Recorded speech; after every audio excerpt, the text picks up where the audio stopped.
So I have 4 active clients right now, and I actually also have a full-time job as a software engineer right now as well. So I would say like about 10 hours extra a week. For my first client, I signed him on as a free trial, like you recommend. So 7-day free trial. In those 7 days, he was only spending like $20 a day, and I booked him 3 appointments. I think I'm at $2,400 right now. So that's 2 setup fees, and then the retainer that I'm running as well.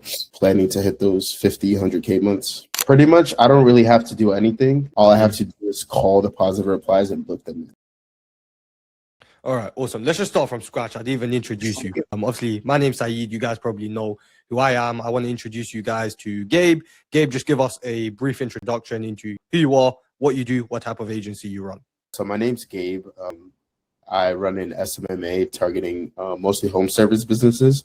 Specifically right now, running Facebook ads for spray foam insulation companies. Awesome. And when we first spoke together, right, give us a brief understanding of like your background before we even started working together. When you first came to me and when we had that first conversation, what was your background? What was your occupation? What were you doing before we even started working together? So I had a background. I actually ran another agency. It was an email marketing agency helping coaches and course creators pretty much monetize their email list and bring in extra revenue through their email list. But that wasn't really going as planned. So I decided to just switch over to the SMMA route. And I actually also have a full-time job as a software engineer right now as well. So awesome. So like, you've still got that job that you're working in right now, right? And in terms of actually building this agency, how many hours would you say you're putting towards the agency every single week? I would say like about 10 hours extra a week. And when you first started, right? Let's say when you had 0 clients, so you're just trying to break through that first ceiling of getting that first few clients. How much time were you spending back then? Honestly, probably around the same time. The process is kind of like the same thing. Now I'm just adding a bit of service delivery on top of that as well, which doesn't really take up that much time. For sure. And let's talk about the sexy stuff now. How many clients do you have? How much are you charging? How much have you made? Give us the breakdown in terms of from where you first started to where you are now. So I have 4 active clients right now. I have 1 client on a retainer, and then the other 3 I have on a pay per appointment offer. And I'm charging about $100 per appointment. And I'm looking to bring in anywhere from like 1 appointment per day. So about average 3K per client. Yeah. So getting close to that first 10K month pretty soon. Awesome. And like people are scared. I even challenged you myself, right? When you said to me, hey, I want to go down the pay per result basis and I want to charge clients pay per appointment. I know the long-term goal, we've already discussed this. The long-term goal is for you to ultimately be able to collect higher cash, so more cash up front, right? And also be able to charge per appointment as well. But like, what's the thinking behind you charging pay per appointment right now? You've got 4 clients. You've already made money from, I think you've got 2 people who paid you a setup fee. You've made money from those 2 clients, right? You've got 4 people who are active. Why are you confident enough though, Gabe, to work with people on a pay per results basis? What's the thinking behind that? Pretty much having you in my corner to help me out with service delivery and things like that. I'm pretty confident that I could bring them results. So why not make more than I would be making from a retainer on a pay per result basis? And pretty much like long-term thinking, I feel like the churn is going to be lower as well. Since they're only paying if I'm bringing them a result. For sure. And you said like you estimate 3K per client, right? So in terms of that 3K per client, how does that actually break down? I know you said $100, $150 per appointment, but where do you get the validation that you can actually deliver them these appointments? How does it work? How do you know that you're going to be able to get these people appointments? Yeah, so pretty much for my first client, I signed him on as a free trial, like you recommend. So 7-day free trial. In those 7 days, he was only spending like $20 a day, and I booked him 3 appointments. This one, right? This is the guy you got results for. So zoom in where it shows you the results. Here. And change the date. So the date range isn't configured properly. So change the date range so you can see all the results. Zoom into where? Okay. So it says you've only got him 1 result, but you called the other 2 leads and booked them yourself, right? Okay, cool. Makes sense. So your process was like, someone sees the ad, they click on the ad, they go through the funnel, they can either book themselves or you would just, if they don't book, you would basically pick up the phone and call them and book them yourself, right? Awesome. And you booked 3 people from that. And on average for my clients, I'm requiring a minimum ad spend for the paper results clients. I'm requiring a $50 ad spend per day minimum to get started with me. I have one client that's spending 65 a day and another that's spending 70 a day. So I'm pretty certain that I can get the minimum 1 appointment per day. And this is the thing, right? We've talked about it as well, is now you've created essentially a money printing machine for your clients where they know if they spend, for example, $20, they're going to output 1 booked appointment. So what happens if they spend $40? Well, they output 2 booked appointments. What happens if they spend 60? They output 3 booked appointments. And you've really created that predictability for your clients in order to be able to go to them and say, hey, look, if we spend X amount a day on ads, we're going to get X amount of people booked into your calendar. If we spend this much more, then we're probably going to get double, right? And you've created that predictability with your clients. Talk to me about, let's go to phase 1 when we first started working together, right? In phase 1, I say to everyone that we work with, and I said it to you as well, phase 1 is arguably the most important part of everything else that happens. And you are only where you are today, Gabe. You've got those 4 clients, you've collected those retainers, you've collected that cash up front because of phase 1. But talk to us about, specifically for you and for like your situation that you're in now, talk to us about like picking the niche, right? Picking the offer. Why did we even go for ads? Why didn't we just go and try to sell voice receptionists and chatbots like everyone else is? Why was phase 1 so important? So phase 1 was pretty much where we picked the offer that I wanted to sell, and also the niche, and that was very important. The thing about AI agents is companies aren't really, especially home service companies, they aren't really tapped into technology and stuff. It's not a big enough problem for them. Saving them like a couple hours a week isn't something that they're really looking for. What they're really looking for is to get more work in through the door. So selling leads / appointments or just jobs in general is something that's gonna definitely speak to them more than just a regular AI agent. And the niche, we definitely targeted a very underserved niche that isn't super saturated. So it's just way easier to pretty much get them on appointments and get them sold.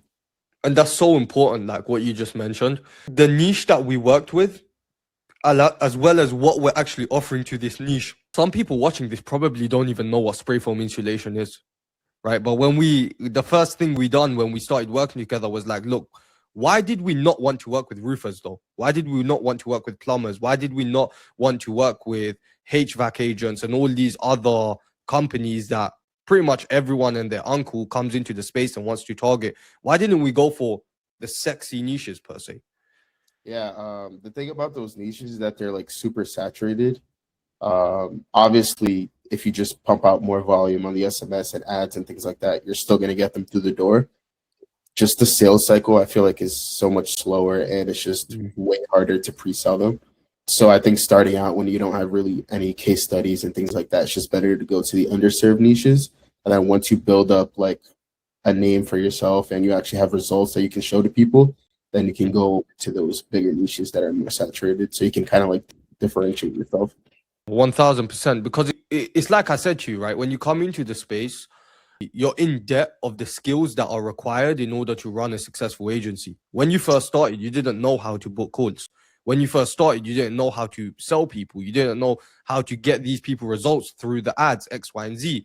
And as you build that skill set, right, you also develop yourself internally. You understand what it takes to actually deal with these clients and what you need to actually do to get them results. And when you have all of that understanding, when you first start an agency, I kind of describe it as like, it's a fight where you've got a stick and you're going up against a bear, right? And arguably that's a harder fight for you to win than when you've already got 10, 20, 30 clients and now you're facing a dragon, but you've got a nuclear bomb behind you, right? Because you have the resources, you have the experience, you have the skills in order to tackle that bigger problem. But when you're coming into the space, it's a bloodbath and everyone's trying to work with these sexy niches. We done the opposite, which is, again, why now you're having so much success with these guys, right? How much did you know about spray foam insulation before you even decided to go for them? Nothing. I still don't really know anything about it. I'm just handling the marketing side, so I'm not going to do the job, so I don't really need to know much about it. Exactly. Because ultimately, what did we focus on? Like, regardless of who we decide to work with, we don't need to know spray foam insulation inside out. What was the most important thing for us to know? That these guys, they need more opportunities, right? Yeah. And we know how to bring them more opportunities.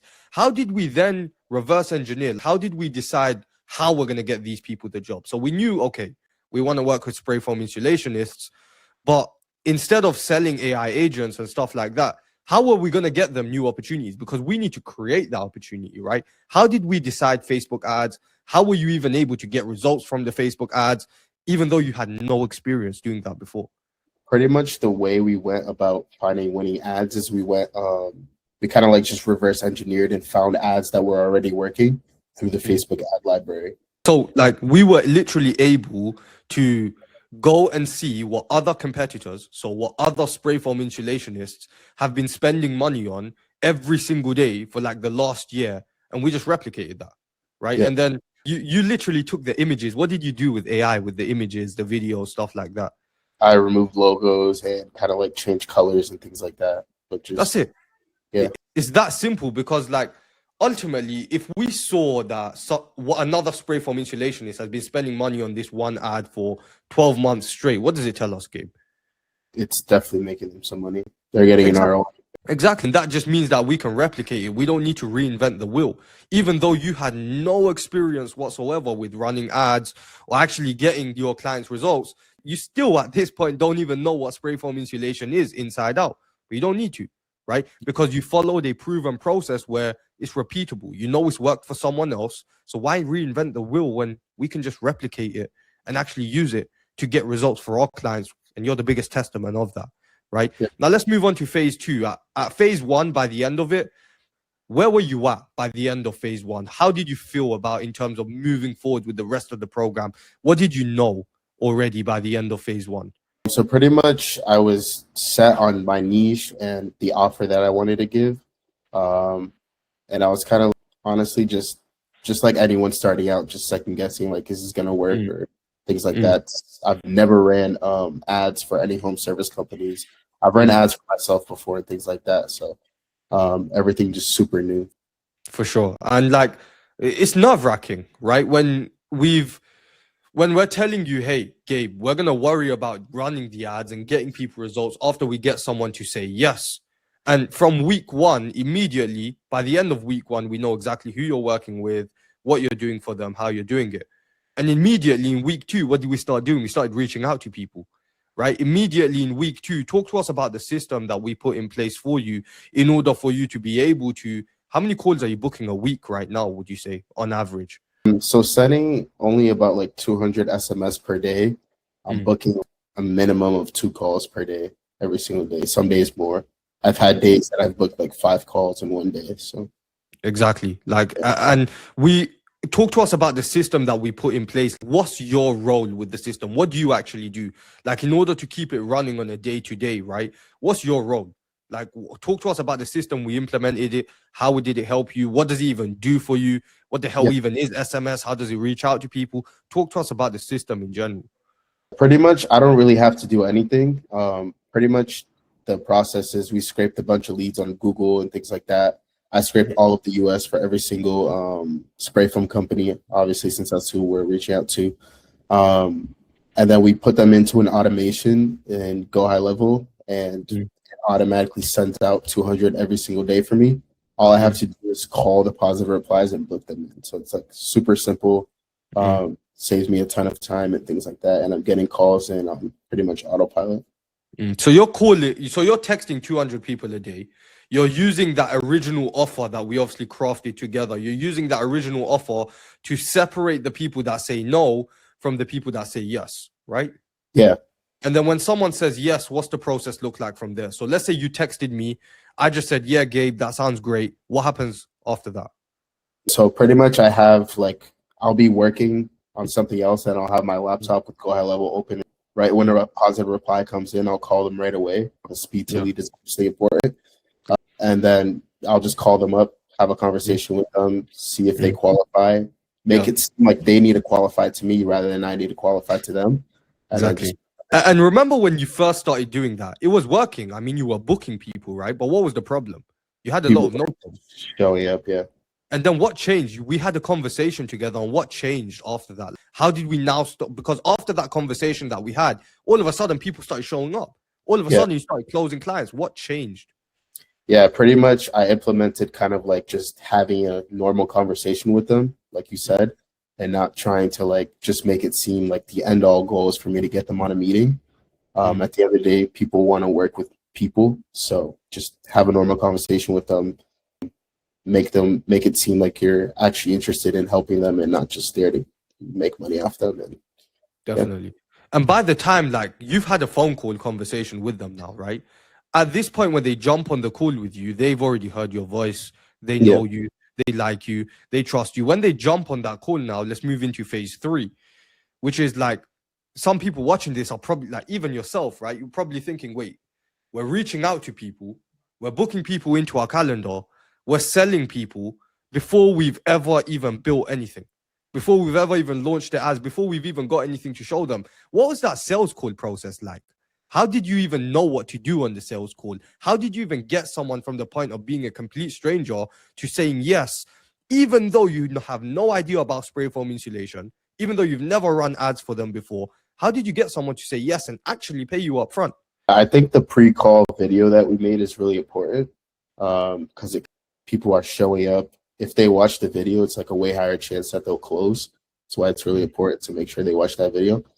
And I don't know, it's just like for me, sales is just you finding someone's problem and then you giving your solution on how you can fix that. The surprising thing is these guys don't even ask me if I know anything about spray foam. I've had over 25 calls and only one person asked me if I know anything about spray foam. And I said, to be honest, I don't. And the guy didn't even care still. So yeah, they don't really ask about it. Surprising. You don't need to know about it. You just need to speak the universal language that every business owner speaks, right? Which is like, hey, you give me $1 or I give you $1. How are you going to turn it into 2? And as long as you can do that, Gabe, they don't, like I said, right? We've talked about this plenty of times. They don't care whether you're flying to the moon, digging underground, whatever the hell you're doing. They just care about the outcome. But how did you convert them on the sales call though? What was the sales call process? How did we construct a sales call process together in order to get someone from the point of being a stranger to saying yes? Yeah, so pretty much it all starts with a discovery, me just getting to know them. And then during that discovery, I'll be listening to everything they're saying so that I can collect all the pain points that they're facing and things like that. And then we'll head into the pitch right after I get to know them a bit and obviously just dig on those pain points during that pitch. It's very important in the beginning that you're listening to everything they're saying so that once you get to the pitch, you're positioning it in a way that you're hitting all those pain points that they were talking about before. For sure. And like, how did you know what to do on the sales call? How did you know what questions to ask them, how to pitch them, what you're pitching them? How did you know how to do all of that when you haven't run the ads before? So pretty much we hopped on a call one day and you kind of gave me like a blueprint of how I should conduct the sales call and things like that. You ran this agency before, so you pretty much had the exact way of how I wanted to like walk through the call. You showed me how to like find an ad on Facebook ad library and say like it's been running for X and X amount of time. Do you think that this person's making money or not? So that thing definitely helps a lot. And are you still running that same kind of process today? Yeah. Same sell call process, right? Same thing that got you your first client is the same thing you're running right now because it works, right? And it's very visual. I mean, ultimately what you're doing, Gabe, is you're sharing your screen with them. Hey, look, this is someone else. And obviously we frame it in a way it's like, hey, this person's been running ads for the last 12 months. This is our client, right? We've been running ads for them for the last 12 months. So then you obviously walk them through the process. This is how we make sure the leads are good quality. This is how we get them into your calendar, blah, right? But ultimately you're helping someone visualize the process of what it looks like to work with you. And when they say yes, right? Now that this person said yes, now we go into the actual delivery side, actually running the ads for them, actually onboarding them, getting them into a high level, doing all of that stuff, creating a procedure around it. After you got that person to say yes, talk to us about the process, about what happened in phase 4. How did we help you in phase 4? How did we launch the ads? And how did we ultimately get this person a result? So pretty much you help me find the ad creatives and the ad copy and things like that. And you also help me with the creation of the landing page because we're running these ads to landing pages. You also help me with adding like the questions to pre-qualify the leads to make sure we're only scheduling in qualified leads into their calendar so that we're not wasting the contractor's time. That's something that would really like over time, obviously if it happens once or twice, it's fine, but over time it would really like upset the client if they're just driving out like an hour and just For sure. people who aren't really interested, they're just shopping around. So But when someone says yes, right? Every single thing, like where you left, once someone said yes, what happened after they said yes? In terms of the step-by-step process, were you left to figure that out on your own? Or was it simply we jumped on a call, we just built it all together, we onboarded that client, launched the ads, got everything up and running for them? Because that's what most people are scared about, right? They don't know how to do any of that. So it's like, I mean, I'm learning, trying to watch all these videos and join all these communities because I don't know how to do it. But you did the opposite. You went and spoke to people, you got someone to say yes, and you were still able to get someone a result after they said yes. Why? Yeah, pretty much it's really exactly what you said.